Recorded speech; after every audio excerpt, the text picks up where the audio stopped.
Hello and welcome back to the channel, everyone. This is Motor Mike Media, and as always, I'm Motor Mike, and today, well, we're going to talk about the 2021 Grand Cherokee L.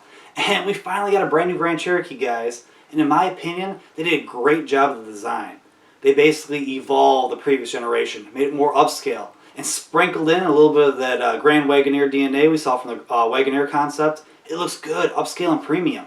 But all the photos I'm using today, well, the credit for those photos goes to Jeep. They're their picks. But let's start with the styling in the front end.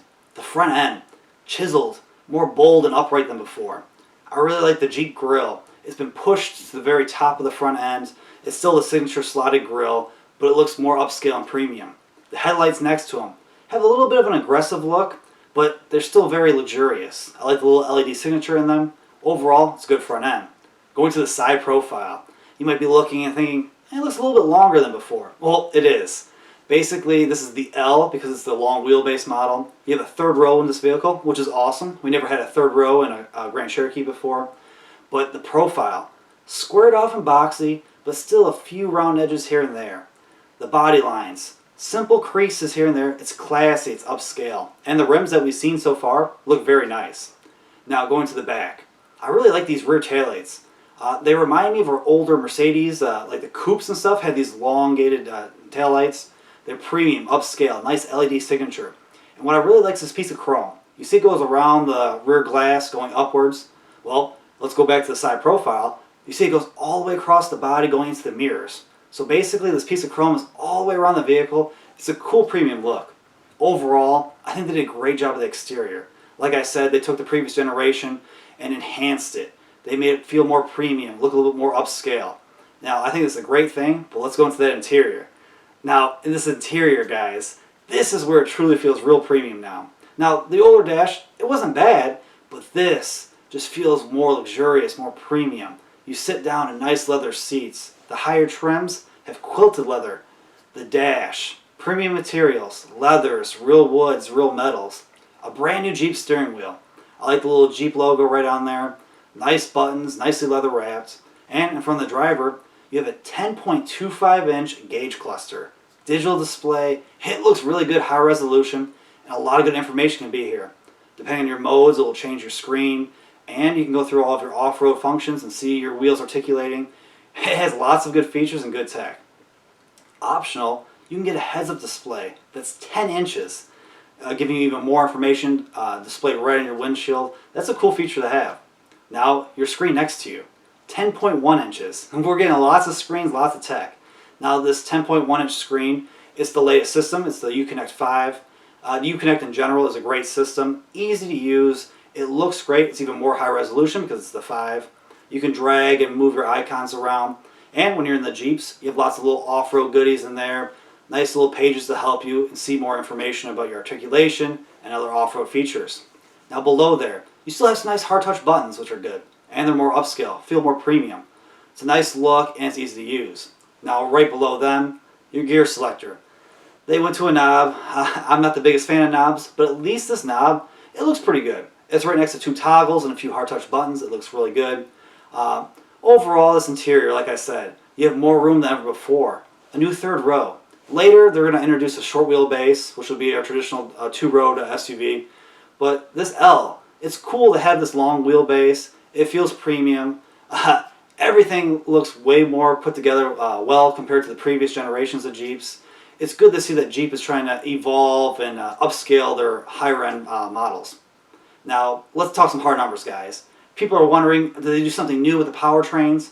Well, not from the get-go. Basically, the lower trims will come with a 3.6-liter Pentastar engine. It's a great engine found on a lot of FCA products. In this application, it makes about 290 horsepower and about 257 pound-feet of torque. That model can tow, depending on what you get, can tow about 6,200 pounds, which is pretty good. Like I said, that V6 is a great option. If you want to go to the higher end trims, you can option or come as standard a 5.7-liter Hemi. I love the Hemi engine. It sounds great. In this application, 357 horsepower and 390 pound-feet of torque. That's a good one to get because not only does it sound good, but it moves these vehicles so nice and smoothly. In the right configuration, it can tow 7,200 pounds, which is always a good thing. And like I said, the Jeep, yes, it's more enhanced, more premium, but it's still off-road capable. Now, right from the get-go, we don't have a dedicated off-road model per se. There isn't a Trailhawk right now. We don't have a SRT model. We don't have a Trackhawk right now. I assume when they bring out the shorter wheelbase, we'll get those. They have teased that in the future there's going to be a hybrid model. So basically another 4xe. I don't know the specs on it. We don't know which hybrid system it will be. I assume it will be very similar to the Wrangler one. If you want, you can check out the video I made on the Wrangler 4xe. Maybe they'll use that hybrid system. Maybe they'll improve it or have their own individual system just for this model, since it is heavier and longer. But this vehicle, guys, I don't want you to think that it's still not a Jeep just because it's more upscale.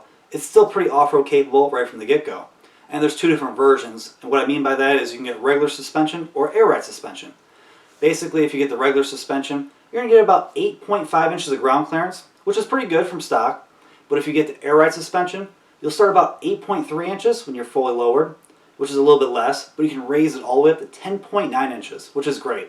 Now, why would you want different suspensions? Well, basically, in the higher trims, you can option the air ride suspension. When you're on road, you're comfy as a cloud. If you've ever been in an air ride suspension vehicle, they're very nice to ride in, especially long distance cruising. But also when you're off-road, like I said, you can raise yourself up to help you get over some obstacles. Now, depending on which suspension will change your approach angles, your departure angles, and your breakovers. So on the screen here, I'll put the regular suspension for you guys. Now I'm going to put the air ride numbers up. And you can see with the air ride numbers, since you can lift yourself up, everything's a little bit better. And you have to remember, guys, certain trims will have different bumpers that can slightly change some of these numbers.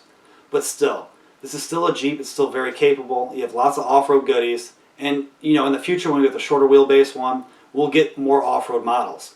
But that's just a little overview of everything, guys. There's lots of different four-wheel drive systems depending on what trims you get. Being more street-oriented or a little bit more off-road oriented. Lots of good tech in here. They did a great job at improving it. But I want to know what you guys think. What do you guys think of this brand new generation of Grand Cherokee? In my opinion, they did a pretty good job. I'm curious to see the new models. I can't wait for the SRT and the short wheelbase. But please, guys, if you haven't already and you want to, check out my channel. I keep trying to give you guys more and more content. We talk about cars, trucks, SUVs, and crossovers, combustion engines, and EVs. A little bit of everything. And please, like, comment, subscribe, hit that notification bell. That way you guys can stay up to date with the latest and greatest from my channel. And as always, I truly appreciate you guys for watching, and I'll see you all in the next one.